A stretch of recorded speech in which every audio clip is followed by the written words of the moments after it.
Bonsoir Raquel Garrido. Bonsoir, vous êtes donc Feuille. députée NUPES de la 5e circonscription de Seine-Saint-Denis, pour être tout à fait précise, et vous êtes l'invitée du vendredi soir dans Week-end Direct. On va vous interroger avec Gilles Maintré, Émilie Zapalski et Jonathan Boucher-Peterson. Vous vous êtes dit quoi, vous, en lisant cette interview d'Elisabeth Borne? Elle revient à la raison ou elle va partir? Quelqu'un m'a dit qu'est-ce que tu penses des dissensions entre Mme Borne et le président Macron, et j'ai rectifié, j'ai dit que ça veut dire, tu veux dire qu'est-ce que je pense du récit médiatique à propos d'une possible dissension entre les deux. C'est les médias qui se montent la tête? Pas forcément les médias, je pense qu'ils attrapent ce qu'on leur donne, hein, par bribes, d'autant que l'Élysée étant tellement bunkérisé, le président lui-même étant tellement jaloux de sa parole officielle, chaque petit mot qui sort de l'Élysée retentit d'autant plus fort. On est quand même dans un système où, si on compare par exemple aux États-Unis, où tous les jours il y a un point presse à la Maison Blanche, où le président de la République, le président des États-Unis vient régulièrement devant les journalistes. Nous, en France, non. Et ce qui fait qu'on est un peu comme à la cour de Versailles. Les gens regardent par le petit trou de la lorgnette. Et alors, dès qu'un mot semble sortir de l'Élysée, il y a une sorte d'exégèse, voilà, quasi talmudique. C'est assez infantilisant. Enfin, en l'occurrence, là, c'est sorti de Matignon et c'est plutôt l'Élysée qui avait envie de parler plutôt des relations entre la France et la Chine qui a dû rectifier. Ouais. Moi, je vais vous dire très, très honnêtement, pour moi, Elisabeth Borne, à jamais sera la personne qui, le 16 mars, est entrée dans l'hémicycle alors que nous étions 570 prêts à voter pour ou contre la loi retraite. Moi, j'aurais voté contre, mais d'autres allaient voter pour. On savait pas très bien, d'ailleurs, quelle allait être l'issue de ce scrutin. Mais on était tous d'accord pour qu'il se tienne, parce que c'était la dignité de notre rôle comme pouvoir législatif. Et j'oublierai jamais que c'est elle qui est entrée pour exécuter la consigne qu'elle avait reçue quelques minutes avant par le président, qui est d'annuler ce vote-là. À jamais, pour moi, Elisabeth Borne sera le 49-3 du 16 mars. Ce 16 mars qui a provoqué une onde de choc dans le pays qui, pour moi, est historique. C'est-à-dire, il y a vraiment un avant et un après. Ce 49-3 était vraiment le 49-3. Mais justement, est-ce que c'est pas une autre Elisabeth Borne qui s'exprime ce matin dans les colonnes du Monde? Une Elisabeth Borne qui parle d'apaisement, de volonté de ne pas humilier les syndicats, d'une période de convalescence nécessaire. Vous ne vous êtes pas dit « Ah, voilà enfin quelqu'un qui a plutôt envie d'apaiser le climat actuel, avec qui on pourrait peut-être être susceptible de discuter ». Je le souhaiterais ardemment, c'est ce que je souhaiterais de tout mon cœur, le plus reconnaître pour un mon changement pays. de ton. Mais ce que je peux constater à ma fenêtre, comme pouvoir législatif humilié par elle, c'est qu'en tout cas, s'agissant de nous, les 577 députés, pour l'instant, elle n'a absolument rien fait pour justement apaiser cette brutalisation qu'elle nous a faite. C'est même l'inverse. La plupart des éléments de langage qu'on entend qui sortent de Matignon et du gouvernement sont là pour dire qu'en réalité, l'application du 47.1, c'est constitutionnel, le 49.3, c'est constitutionnel, qu'il n'y a pas de crise démocratique, et ainsi de suite. Après, pour le reste, est-ce qu'il faut de l'apaisement? La réponse est oui.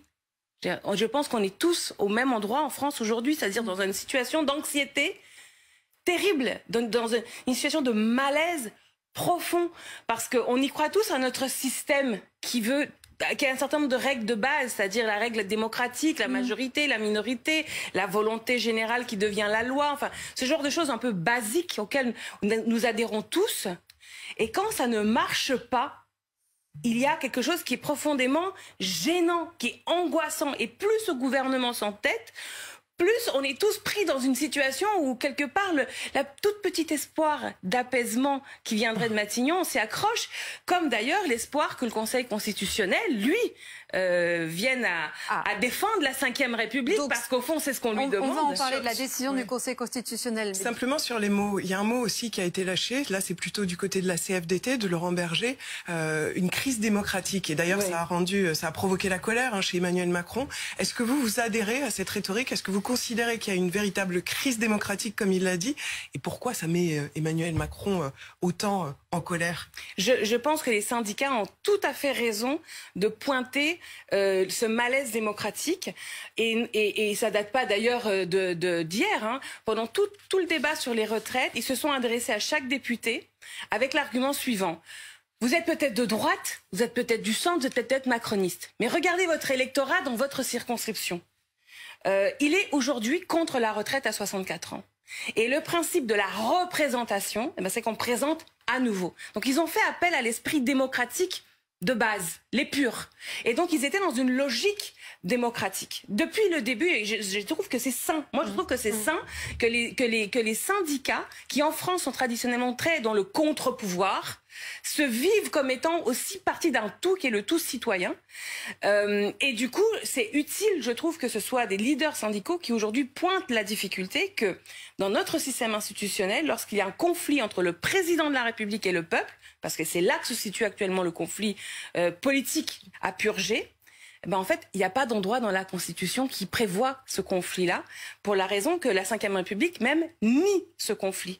Depuis l'élection du président de la République au suffrage universel en 1962, le président est élu par le peuple, donc il ne peut pas être en conflit avec lui. Et c'est d'ailleurs exactement ce que dit Macron, ou de ce qu'il fait dire depuis la Chine, qui est de dire, mais enfin, si vous vouliez la retraite à 60 ans, il fallait pas me mettre devant au premier tour. Ce qui est quand même un tour de passe-passe qui est horrible, en fait, qui est vraiment insupportable, parce qu'il sait très bien que justement au premier tour, il n'a pas eu la majorité. Mais que peut-il dire d'autre? Est-ce qu'il n'est pas dans son rôle lorsqu'il dit ça? Non, le rôle. Enfin, ça dépend dans quel régime politique on est. C'est pour ça que même au-delà de la crise démocratique, on est dans une crise de régime plus précisément. On n'a jamais eu cette configuration-là en fait. D'habitude, le président entretient un lien direct avec le peuple, ou en tout cas les Français, et parfois il règle des problèmes avec le Parlement. Et donc du coup, normalement, c'est pour ça que l'inversion du calendrier, l'hyper-présidence, tout ça, ça a totalement modifié. C'est-à-dire normalement, on a un président qui est en retrait. Chirac, Villepin, le CPE, par exemple. Clairement, on est dans un Premier ministre qui porte une réforme, qui vient de lui, un président qui observe, qui tout d'un coup sent qu'il y a trop de tension, le jeu ne vaut pas la chandelle, et qui décide de l'apaiser par une situation père de la nation. Là où on a une vraie difficulté, c'est qu'Emmanuel Macron, il est face au peuple, face au Parlement, face à la démocratie sociale. Donc c'est pour ça que quand on dit qu'il y a une crise de régime, c'est pas tant que la République va s'effondrer, c'est pas ça. C'est qu'on est dans une impasse institutionnelle, et du coup avec un président qui est seul face à lui-même. Précisément, vous parliez du rôle des syndicats. Qu'est-ce que vous pensez des premiers pas de la nouvelle patronne de la CGT, Sophie Binet? Eh bien, excellent.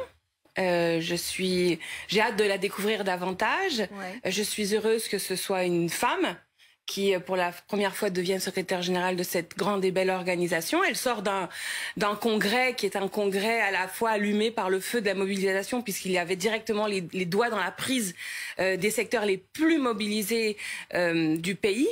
Et à la fois, il y avait des difficultés pour fédérer, et elle y est arrivée. Elle y est arrivée, et ça pour moi c'est très précieux, cette aptitude-là. On sent quand même que vous en parlez pas de la même manière que lorsque vous parlez de Philippe Martinez, on est d'accord? C'est plus simple. Non, moi j'ai pas de... on va voir, de toute façon moi j'avais pas spécialement de difficulté avec Philippe Martinez.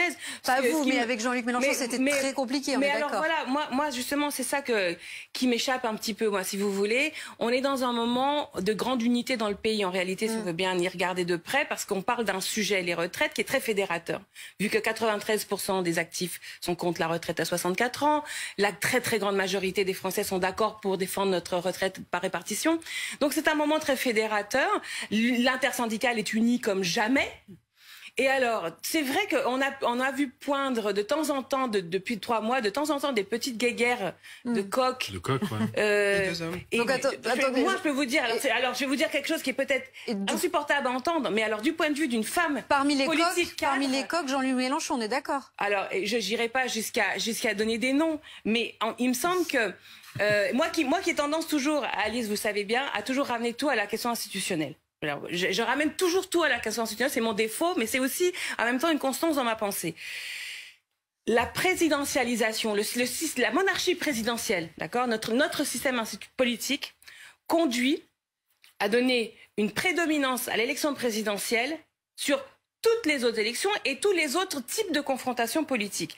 Et du coup, ça génère des profils qui sont des profils de la fiche de poste. C'est-à-dire qu'il faut avoir un peu ce grain de folie pour dire « moi, je vais être président, moi, je vais être président ». Et la difficulté, c'est de concilier ces types de profils avec des moments dans notre pays où il faut de la chorale, il faut du collectif. Moi, ce que vous voulez dire, c'est que dans ces moments-là, il faut que les grandes gueules se mettent un peu de côté et laissent la place à l'unité, au collectif. Que c'est pas forcément en se mettant de côté, puisque justement toutes les grandes gueules, et je considère que je fais partie des grandes gueules aussi, je me mets pas de côté, doivent réfléchir à comment aider et pas forcément se singulariser. Et d'autant que maintenant il y a un outil pour ça qui s'appelle la NUPES. Oui. Parce que la NUPES, c'est quand même quelque chose qui, en tout cas, moi qui suis une jeune parlementaire, enfin nouvelle parlementaire, pas jeune, mais nouvelle parlementaire de la NUPES, moi c'est un espace qui me ravit vraiment. Je suis heureuse d'en être. Visiblement, même certains membres de la NUPES pensent qu'elle montre ses limites, mais on va en parler tout à l'heure. Un dernier mot quand même sur Sophie Binet. Je vous pose la question et j'insiste là-dessus, on va pas y passer 4 ans, mais parce que c'est important en ce moment les relations entre les leaders syndicaux et les responsables politiques qui sont aussi en première ligne de cette contestation contre la réforme des retraites. On se souvient notamment que Jean-Luc Mélenchon, et il le souhaite toujours, a appelé à une mobilisation commune syndicats et opposants politiques à cette réforme des retraites, et Philippe Martinez ne voulait pas en entendre parler. Peut-être aussi parce que ça venait de Jean-Luc Mélenchon. Avec Sophie Binet, est-ce que c'est envisageable une manifestation où la France insoumise serait aux côtés de la CGT, de la CFDT? Alors, que d'abord nous y sommes. Nous y sommes auprès de l'intersyndicale depuis le début. Vous n'êtes pas en première ligne à leur côté, vous voyez bien ce que je veux dire. Non, oui, mais encore heureux, parce que c'est quoi vos... Quand même Sophie Binet n'acceptera pas que les dirigeants de la NUPES soient sur la banderole de tête, par exemple. Laurent Berger encore moins. Mais ça n'a pas de sens. Non, c'est pas parce que les gens qui viennent aux manifestations, les gens qui se mettent en grève, le font à l'appel de ces organisations syndicales-là. Donc il y aurait quelque chose de très récupérateur, il y aurait quelque chose de très injuste. Nous, on a des forces, des fois que les syndicats n'ont pas. Mais là, ce sont les syndicats qui ont mis 3 millions, 4 millions de personnes dans la rue. Donc on va pas aller se mettre devant avec nos écharpes comme si c'est nous qui avions organisé. Nous, qu'est-ce qu'on fait? Nous, sur le plan local, chacun dans nos circonscriptions, on a fait des réunions publiques, un tas de réunions publiques pour faire le débat dans le pays, pour donner les arguments. À chaque fois qu'il y a eu des piquets de grève, on est allé soutenir. Et là, effectivement, avec nos écharpes, on est allé dans les raffineries, dans les écoles, dans les universités, partout où les travailleurs avaient besoin de soutien, chez les éboueurs et partout ailleurs, parce que en réalité, cette grève, elle est beaucoup plus interprofessionnelle qu'on veut bien le montrer. C'est-à-dire, il y a eu des grèves dans un tas de secteurs, le commerce, les arts, dans un tas d'ateliers, de toutes sortes de métiers. Voilà, nous y étions quand on nous le demande, avec des caisses de grève, avec des fois le soir aller chercher des gens dans les commissariats, s'agissant des jeunes, avec voilà, on fait notre travail, et puis après on a fait aussi ce qu'on pouvait à l'Assemblée, parce que le fond de l'affaire de tout ça, c'est quand même qu'on a été victime d'une manœuvre procédurale sur la suite du mouvement, qui nous a quand même coupé le clapet. Et le Conseil constitutionnel. Ce sera l'enjeu de la décision en partie, en tout cas, du Conseil constitutionnel en fin de semaine prochaine. Peut-être une question en 2 temps. Donc, on sent qu'il y a beaucoup d'espoir, parce que c'est aussi le seul endroit où il peut y avoir de l'espoir à court terme face à un gouvernement et un président qui n'ouvre la porte à rien, quels que soient les mots. Mais si on se place dans la position classique, c'est-à-dire le Conseil constitutionnel émet des réserves, mais renverse pas la table, en gros valide. On a entendu Laurent Berger dire, moi je respecterai cette décision. Autrement dit, il faudra ouvrir une autre séquence, mais pour lui, la séquence retraite sera close. Le mot d'ordre de la mobilisation du 13, ça reste le retrait de la réforme des retraites, ou en tout cas la mise sur pause pour les plus modérés. Comment vous comptez continuer le combat d'une certaine manière? Ça va être quoi? Ce sera la crise démocratique? Ce sera l'abus de pouvoir du pouvoir, pour le coup? C'est quoi la suite dans ce scénario-là? Comment est-ce qu'on va trouver les mots pour... Premier élément, d'abord, moi j'ai de l'espoir. Vraiment dans la décision du Conseil constitutionnel. Si j'en crois par exemple une tribune de 80 professeurs d'université qui a été publiée dans Le Monde hier et qui explique vraiment par le menu pourquoi ce Conseil constitutionnel, qui est un des piliers de la Ve République, doit défendre la Constitution. C'est fonctionnellement, ils ne sont là que pour ça, hein. Je veux dire, donc s'ils ne font pas, eux, le travail de défendre la Ve République et donc les articles précis qui composent cette Constitution, c'est eux-mêmes qui mettent la Ve République en danger de leur propre point de vue historique. Donc je pense que s'ils y croient à leur Ve République, et là c'est la partisane de la Sixième République qui vous dit ça, mais eux ils y croient, c'est leur rôle, et ben ils ne peuvent pas accepter une telle dénaturation du texte. Vous essayez de leur mettre la pression là. Mais mon argument il tient la route quand même, non? Mon argument il tient la route, c'est-à-dire que eux ils ont une logique juridique, ils ont une fonction dans la société. Défendre cette constitution-là. Cette constitution-là, elle dit quoi? Elle dit que l'article 47.1 qui impose des temps très contraint doit être fait dans des cas très précis et limitatifs. Et en gros, changer le droit applicable aux retraites ne rentre pas dans cette case-là. C'est clair. Raquel et ils l'ont déjà fait avant. S'ils promulguent la loi, et vous alors, faites quoi? attendez. La promulgation... Ça, c'est le P-word. Non, vraiment, n'y allons pas pour s'il l'instant. valide la constitutionnalité de la loi, voilà, pardon. Voilà. Oui, parce que... En gros, si le Conseil constitutionnel Donc, ne va pas dans disiez, votre sens, Jonathan vous faites quoi? Boucher-Petersen dit éventuellement censure partielle. Parce que tout le monde prend pour acquis qu'il y aura au minimum une censure partielle. Oui, ce qui est quand même déjà dingue. C'est-à-dire qu'on a quand même débattu... Senior, ça fera pas grand-chose. On a quand même débattu à l'Assemblée nationale avec des gens qui, quoi qu'il arrive, savaient que leur loi allait être censurée partiellement. Bon, donc censure partielle, ça n'empêche pas la promulgation de la loi. Et alors là, on compte, moi j'y compte beaucoup, sur la recevabilité du référendum d'initiative partagée, qui est un autre outil prévu par la Constitution et qui permet... Et qui doit aussi être validé, je le précise. C'est-à-dire qu'il y a une recevabilité par le Conseil constitutionnel. Le 14 avril. Donc les 14 deux avril, ça va être une très grande journée. Le 14 avril, vraiment... Après, le problème du RIP, c'est que ça ouvre une séquence très longue. Oui, mais pas, à mon avis, pas si long que ça. Pourquoi? Parce que je pense qu'on peut obtenir au minimum 1 million de signatures par mois. J'en suis absolument convaincue. Et en plus, on sait faire, parce qu'on a fait Aéroport de Paris. On sait faire. Déjà, la dernière fois, on l'a fait avec une interface qui était datée de 1982. Donc maintenant, je pense que ça sera un petit peu mieux. Et même avec une interface toute pourrie, la dernière fois, on y est arrivé. Et à telle enseigne qu'Emmanuel Macron a reculé sur ADP et a ensuite fait campagne à la présidentielle en disant que selon lui, il fallait que désormais le RIP soit 1 million de signatures. Ok, Raquel Garrido, ça en moins d'un mois, on les a, le million. Vous dites en moins d'un mois, mais à plus court donc ça veut dire qu'Emmanuel Macron doit écouter samedi ça et retirer et ne pas promulguer la loi. Si le Conseil constitutionnel valide la constitutionnalité de la loi, samedi prochain, vous faites quoi? Eh bien, c'est ce que je viens de vous dire. Vous vous concentrez sur le RIP uniquement, sur le référendum d'initiative partagée, ou est-ce que vous continuez, par exemple, à manifester dans la rue? Ah mais moi je manifesterai jusqu'à mon dernier souffle tant que les travailleurs de ce pays, les travailleuses ont l'énergie de se mobiliser. Moi, je ne vois pas d'essoufflement. Je vois pas d'essoufflement. Quand on a fait 11 jours, 12 jours de grève, on a perdu des salaires 12 jours. Pourquoi s'arrêter?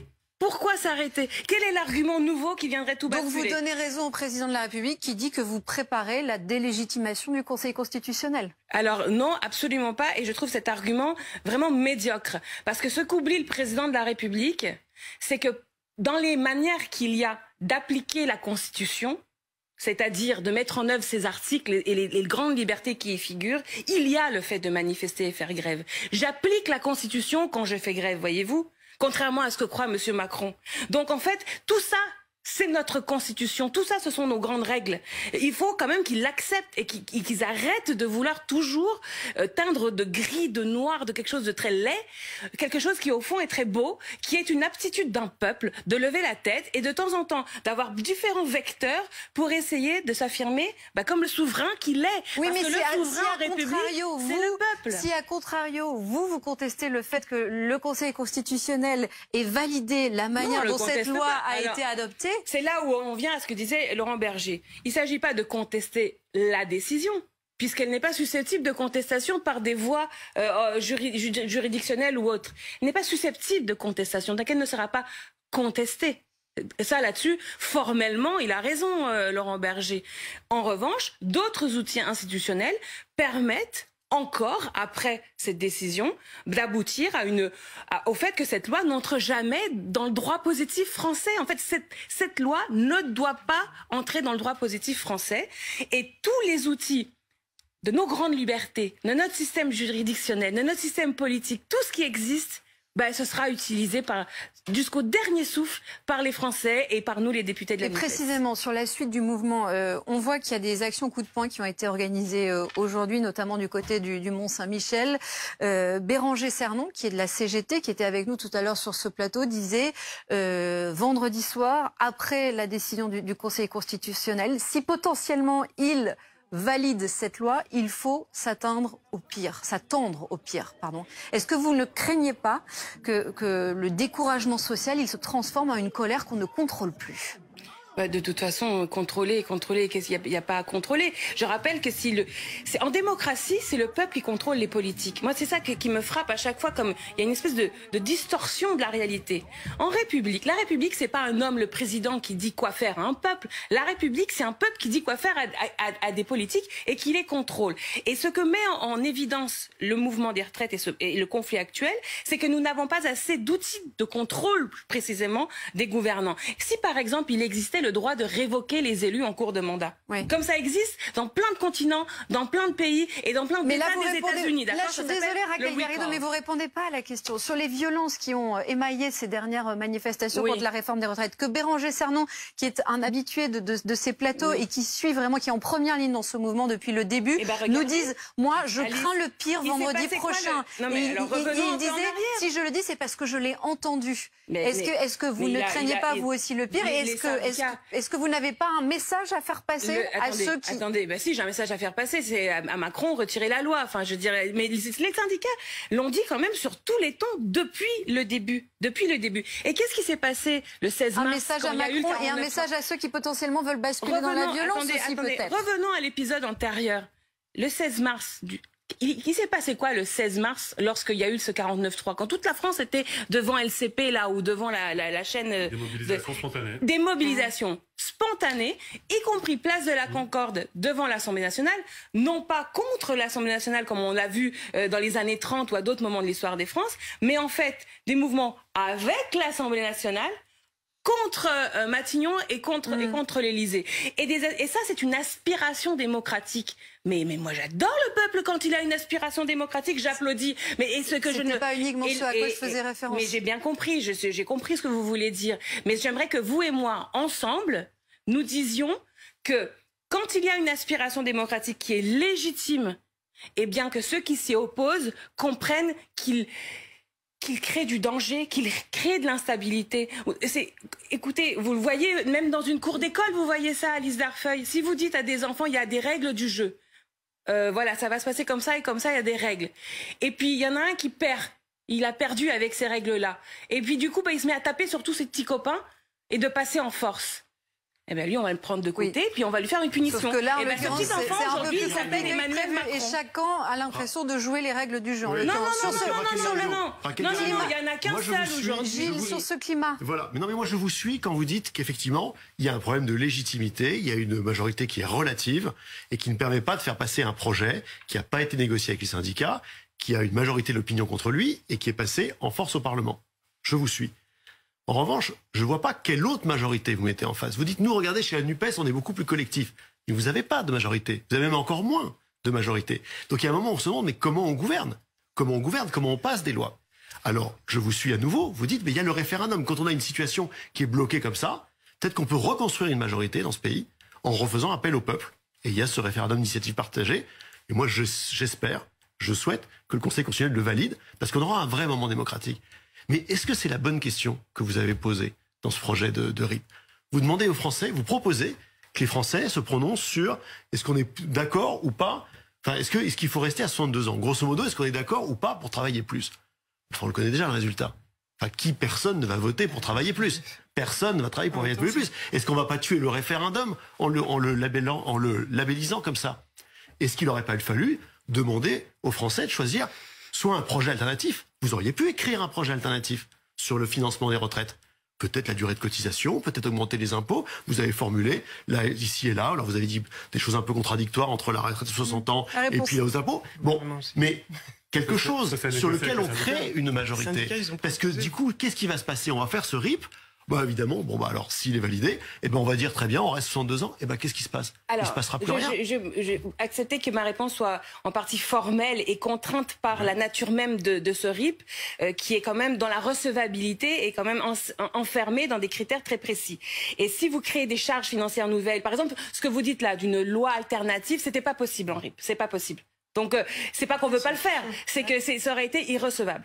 Pour le reste, vous avez dit quelque chose qui me semble un peu faux, c'est que vous avez dit, c'est pas possible de gouverner et faire passer des lois. Et je dis attention, pourquoi il y a eu 11-49-3? C'est parce que 10 fois, il y a eu des majorités contre ce gouvernement dans cet hémicycle-là. Nous avons, attendez, je vais vous donner des cas. Les majorités contre. Non. Alors là, pour non. gouverner, il faut une majorité pour. Alors, je vais vous donner des exemples de choses qu'on a votées. Alors, on va pas refaire vraiment toute l'histoire de ce qui s'est passé à l'Assemblée. Non, mais je voudrais qu'on se projette plutôt sur l'après et sur le risque. Je vais répondre. Je vais répondre. On nous a dit, il n'y a pas de majorité pour. Il y a eu une majorité pour voter 12 milliards d'euros pour la rénovation thermique. Il y a eu une majorité pour une taxe sur les super dividendes. Il y a eu une majorité pour plusieurs milliards sur le rail. Il y a eu une majorité pour quelques millions pour les outre-mer. Il y a eu des majorités. Il y a des majorités pour la constitutionnalisation de l'IVG. Il y a des majorités pour faire face à la question des argiles qui aujourd'hui sont en train d'abîmer les maisons. On a voté ça en proposition de loi cette semaine. Hier pour le blocage alimentaire. Exactement. Donc ça n'est pas vrai cette incapacité de faire émerger des majorités. L'Assemblée nationale n'a jamais été aussi représentative. Donc moi, je ne laisserai pas dire que le problème, c'est l'Assemblée nationale. Le problème n'est pas l'Assemblée nationale. En l'occurrence, les sujets que vous citez, peut-être des sujets où c'est plus facile d'obtenir des majorités. L'argile pour les maisons, enfin, je prends ce dernier exemple. D'accord. Et en tout cas, du coup, oui, mais alors du coup, comment explique-t-on que l'exécutif vient derrière et fait des 49.3 pour annuler ces votes-là? Même sur la loi retraite, on a voté contre l'article 2. Ils l'ont quand même mis dans leur loi. Donc c'est le problème n'est pas que l'Assemblée nationale n'est pas. Alors je comprends bien qu'il n'y a pas de gouvernement alternatif et ça se joue dans des urnes, éventuellement dans une nouvelle élection législative. Mais ce que je voudrais surtout souligner, c'est que actuellement le problème n'est pas celui-ci. Actuellement le problème il réside à un endroit. Un seul, c'est l'Élysée. Donc soit il démissionne, M. Macron, et il vient revérifier justement son résultat électoral. Et là, il faut faire quand même très attention. Donc vous demandez sa démission. Oui, je pense que ça, ce serait une solution démocratique, vraiment au sens où... C'est plus conceptuel comme demande, quoi. C'est-à-dire, non, mais c'est pas conceptuel. C'est-à-dire qu'à un moment donné, quand il y a un conflit entre deux pouvoirs qui ont des légitimités fortes, d'un côté le peuple, de l'autre côté le président, lui il dit vous avez voté pour moi au premier tour, donc je fais ce que je veux. Là, visiblement non, parce que le mouvement continue. Donc il peut revérifier le consentement dans les urnes. Mais attendez, moi c'est quelque chose qui m'inquiète beaucoup dans ce que j'entends les macronistes. Ils disent en gros, il faut être impopulaire désormais vouloir trouver des majorités dans les urnes, en gros, c'est suranné, c'est caduque. Pourquoi?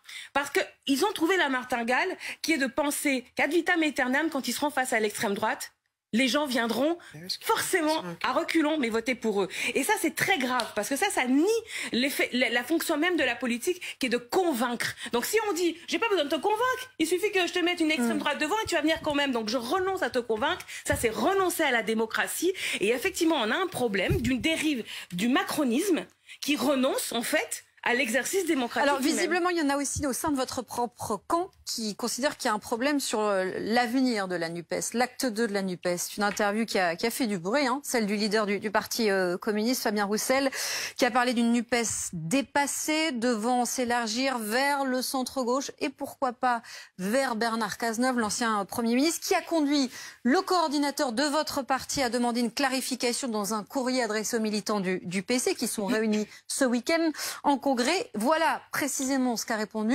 aujourd'hui Fabien Roussel à la tribune.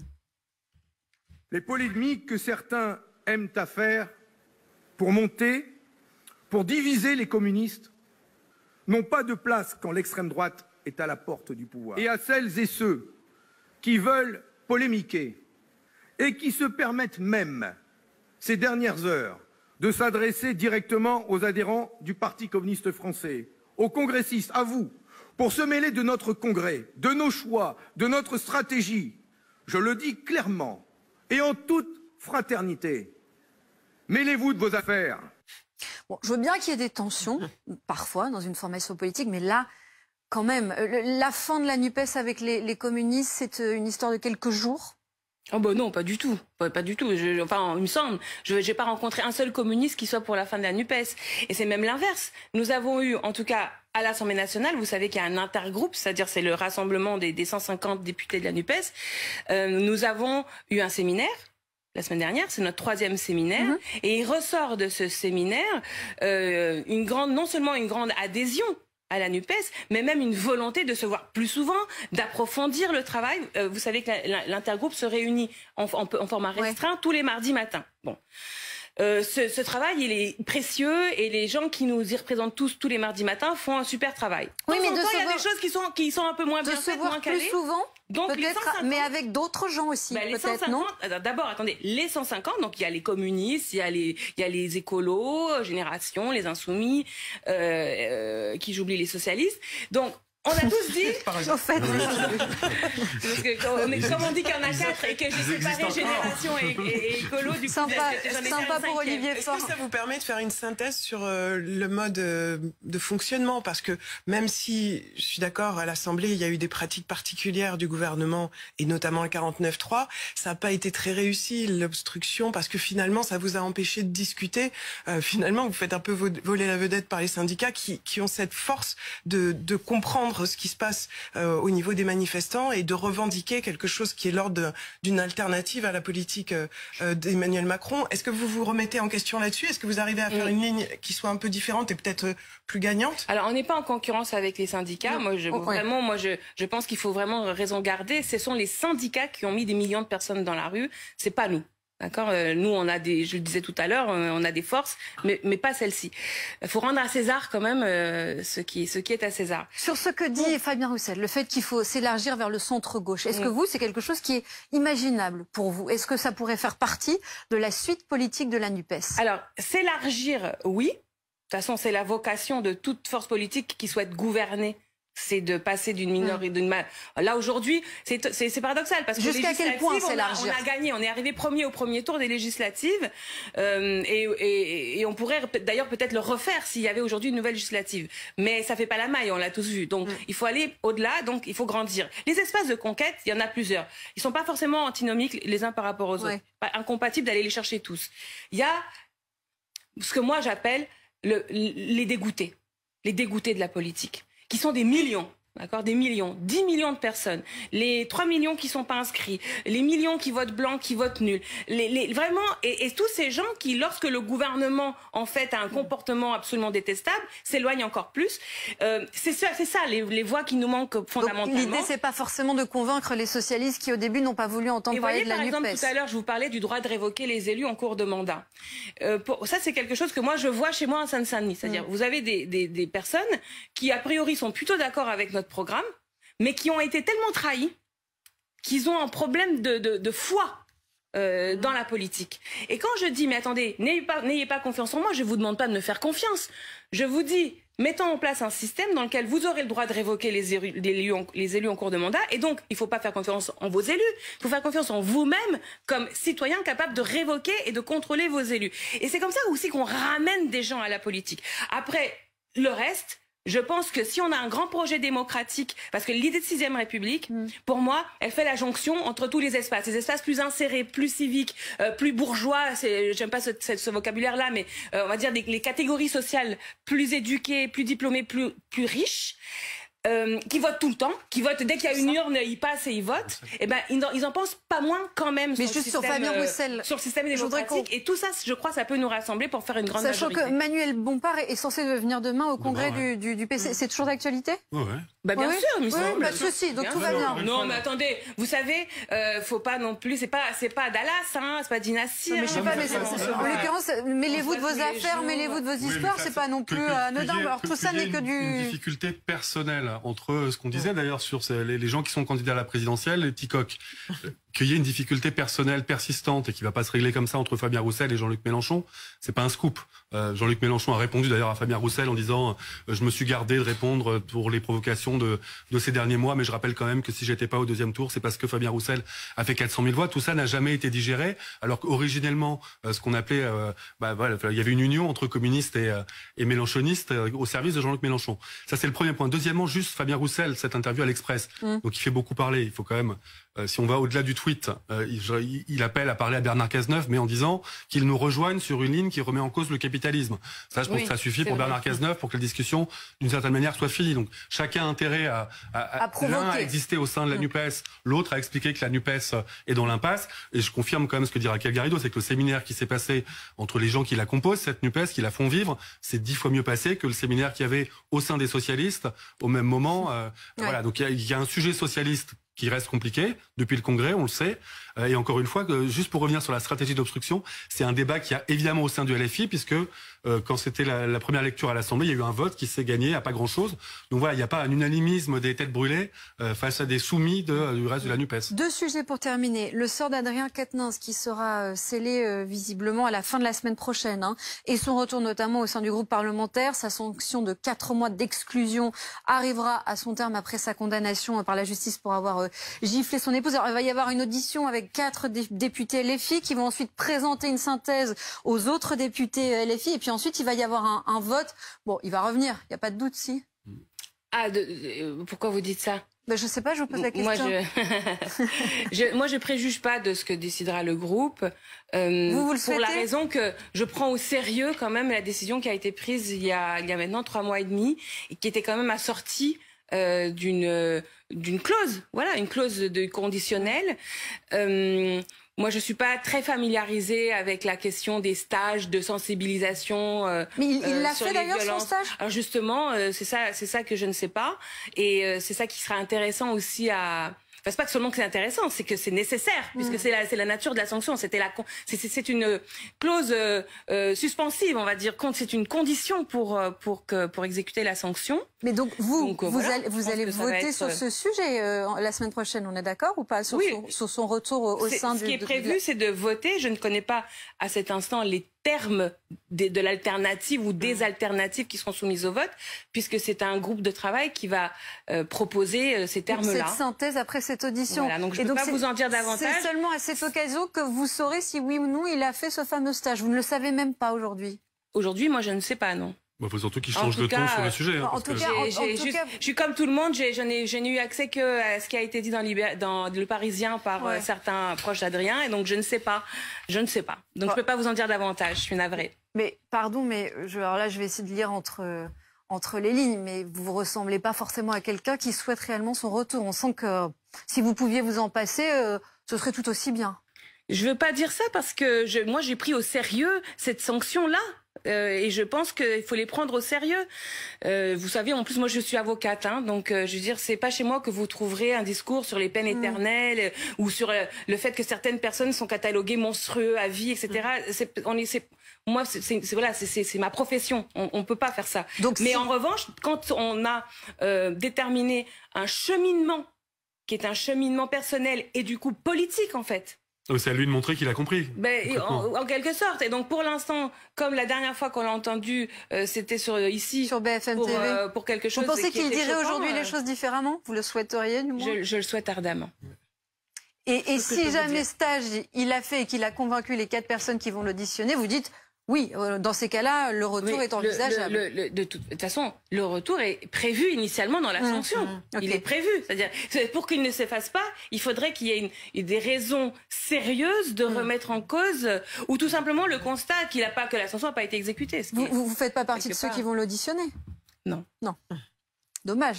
Non. Pourquoi? Je sais pas, c'est intéressant. Allez, un mot sur cette interview qui a fait beaucoup de bruit, celle de Marlène Schiappa dans Playboy, pour parler de féminisme. Le numéro sort aujourd'hui. Je me suis dit que c'était intéressant de vous entendre sur ces images et cette interview. Choix audacieux ou inapproprié? Bon, le timing est très mauvais, mais bon, ça tout le monde l'a commenté, parce qu'effectivement, ça donne une sensation premièrement de légèreté par rapport à la... On vit un moment quand même qui est digne, qui est grave, qui est complexe, qui crée énormément d'anxiété. Et bon, là, il y a quelque chose comme ça de très léger qui est un peu choquant, quoi. Bon. Et puis aussi, ça donne la sensation qu'elle participe, comme d'autres ministres l'ont fait avant. Par exemple, je pense à l'interview du SOP à Tétu, à des consignes de dire mais changez la conversation. Diversion. Ça a marché. En l'occurrence, ça a marché. Donc c'est plus le timing qui vous gêne. Mais vous auriez pu. Ça passerait. Oui. Playboy, c'est pas gênant de. Non, est-ce que ça vous pose problème qu'on parle de féminisme dans Playboy? C'est ça la question. Je trouve que c'est comment dire. Il y a peu de magazines qui portent aussi bien leur nom. Marlène Schiappa, pour moi, elle provoque 2 sentiments très contradictoires. Le premier, c'est que je l'ai tellement vue être l'objet de machisme crasse que j'ai toujours eu un côté un peu sororal vis-à-vis d'elle. Je veux dire, j'ai pas de peur à le dire.